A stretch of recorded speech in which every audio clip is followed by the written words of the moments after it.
আসসালামু আলাইকুম। ATN Bangla new York studio থেকে ইউএস পরিক্রমায় সবাইকে আমন্ত্রণ জানাচ্ছি। আমি নাসিমা আক্তার ঝর্ণা। যুক্তরাষ্ট্র প্রবাসী বাংলাদেশিদের অনুষ্ঠান এবং মূলধারার কিছু ঘটনা নিয়ে আজকের ইউএস পরিক্রমা। প্রথমেই শিরোনাম। গোলাম আজমের ফাঁসির দাবিতে সোচ্চার যুক্তরাষ্ট্র প্রবাসী মুক্তিযুদ্ধের সপক্ষের শক্তি। টিপাই মুখ বাঁধ নির্মাণের প্রতিবাদে জাতিসংঘ ভবনের সামনে প্রবাসী বাংলাদেশিদের বিক্ষোভ এবং বারমুডা ট্রায়াঙ্গেল নিয়ে বিশেষ প্রতিবেদন। শুনছিলেন শিরোনাম, এবার বিস্তারিত। শুরু করছি নিউ ইয়র্ক ও এর আশেপাশে প্রবাসী বাংলাদেশিদের সংবাদ দিয়ে। জামায়াতের সাবেক আমির গোলাম আজমের ফাঁসির দাবিতে সোচ্চার হয়েছে যুক্তরাষ্ট্র প্রবাসী মুক্তিযুদ্ধের পক্ষে শক্তি। গোলাম আজম গ্রেফতার হওয়ার পর প্রবাসী বাংলাদেশিরা আনন্দ প্রকাশ করেছে।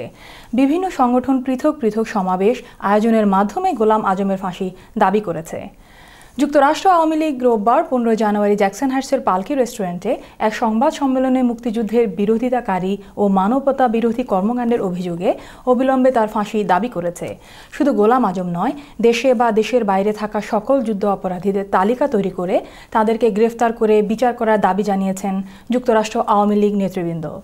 যুক্তরাষ্ট্র আওয়ামী লীগের ভারপ্রাপ্ত সভাপতি আক্তার হোসেনের সভাপতিত্বে ও ভারপ্রাপ্ত সাধারণ সম্পাদক আব্দুল সামাদ আজাদের পরিচালনায় অনুষ্ঠিত সংবাদ সম্মেলনে লিখিত বক্তব্যে ৭১-এর মুক্তিযুদ্ধের সময় এর বিরোধিতাকারীদের নির্যাতন, নিপীড়ন ও হত্যাযজ্ঞের কথা তুলে ধরা হয়।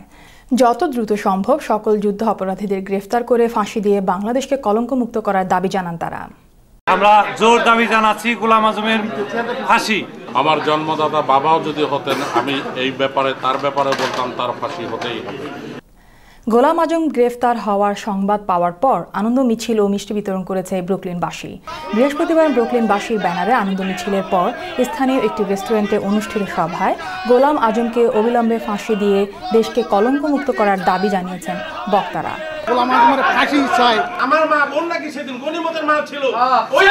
শহীদুল্লাহ সভাপতিত্বে নুরুল ইসলাম নজরুলের পরিচালনায় অনুষ্ঠিত সমাবেশে বক্তব্য রাখেন কমান্ডার নূর নবী, শামসুদ্দিন আজাদ, তৈবুর রহমান টনি প্রমুখ। তারা গোলাম আজম ছাড়াও যুদ্ধ অপরাধের অভিযোগে আটক সকল জামাত নেতার বিচার এবং বিশ্বের বিভিন্ন দেশে পালিয়ে থাকা যুদ্ধ অপরাধীদের গ্রেফতার করে বিচারের আওতায় আনার দাবি জানান। এদিকে গোলাম আজমের গ্রেফতারের প্রতিবাদে সমাবেশ করেছে নিউ ইয়র্কের কিছু প্রবাসী বাংলাদেশি। প্রোগ্রেসিভ ফোরামের ব্যানারে ব্রুকলিনের একটি ভেন্যুতে এক সভায় তারা গোলাম আজমকে বাংলাদেশের ইসলামী আন্দোলনের নেতা আখ্যা দিয়ে বলেন, বৃদ্ধ বয়সে স্রেফ হয়রানির লক্ষ্যে তাকে অন্যায়ভাবে গ্রেফতার করা হয়েছে। গোলাম আজমকে তত্ত্বাবধায়ক সরকারের রূপকার উল্লেখ করে তারা অবিলম্বে তার মুক্তি দাবি করেন। অন্যথায় এই দাবিতে তারা সরকার পতনের আন্দোলন শুরু করার হুমকি দেন। শেখ হাসিনা সরকারের ডিজিটাল বাংলাদেশ গঠনে আরও ঐক্যবদ্ধভাবে সহায়তার লক্ষ্য নিয়ে নর্থ আমেরিকা আওয়ামী লীগ নামে নতুন কমিটি গঠিত হয়েছে।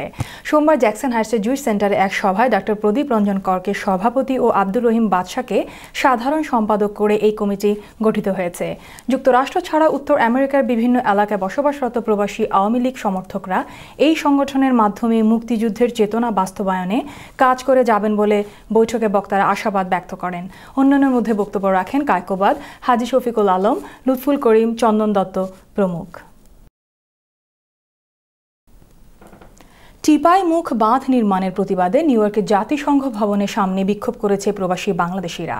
মঙ্গলবার 10 জানুয়ারি ইন্টারন্যাশনাল ফারাক্কা কমিটির উদ্যোগে আয়োজিত বিক্ষোভ সমাবেশে অংশ নেয় বিভিন্ন আঞ্চলিক সংগঠনের নেতাকর্মীরা।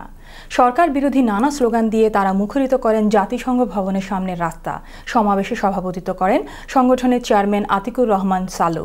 বক্তব্য রাখেন সৈয়দ টিপু সুলতান, ডাক্তার শাহ আলম, আতাউর রহমান আতা, ডাক্তার মুজিবুর রহমান মজুমদার, গিয়াস আহমেদ। বক্তারা টিপাই বাঁধের ক্ষতিকর দিকগুলো তুলে ধরে ভারতের সাথে সকল অভিন্ন নদীর হিস্যা দাবি করেন। সরকারের প্রতি হুঁশিয়ারি উচ্চারণ করে তারা বলেন, ভারতের সাথে করা সকল চুক্তি জনগণকে জানতে না দিলে তা হবে সাধারণ মানুষের সাথে সরকারের চরম বিশ্বাসঘাতকতা।